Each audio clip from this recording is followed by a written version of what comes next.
ਤੂੰ ਸਾਰਾ ਇੱਕ ਕੰਮ ਹੀ ਕਰਦਾ ਹੁਣੇ ਕੰਮ ਨਵੇੜ ਫਰੀ ਹੋ ਲਾ ਕੇ ਮੁੜ ਕੇ ਭੰਗੜਾ ਪਾਉਣ ਵਾਲਾ ਬਣੂਗਾ। ਠੀਕ ਆ ਫਿਰ ਮੈਨੂੰ ਫਿਰ ਤੇਰੇ ਵਾਲੇ ਵੀ ਦੇ ਹੀ ਦੇ। ਕਮਾਲ ਸਾਲਾ ਮੇਰੇ ਚੱਕੀ ਜਾਂਦਾ।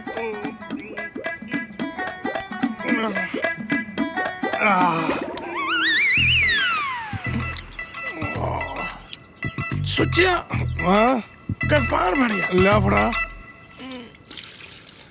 ਹੁਣ ਮੇਰੇ ਸਾਲੇ ਨੂੰ ਬੁਲਾ, ਉਹ ਵੇਟਰ ਨੂੰ ਬੁਲਾ, ਉਹਨੂੰ ਕਹਿ ਕਿ ਤੁਹਾਡੇ ਪ੍ਰਾਹੁਣੇ ਨੂੰ ਪ੍ਰੈਸ਼ਰ ਪੈ ਗਿਆ।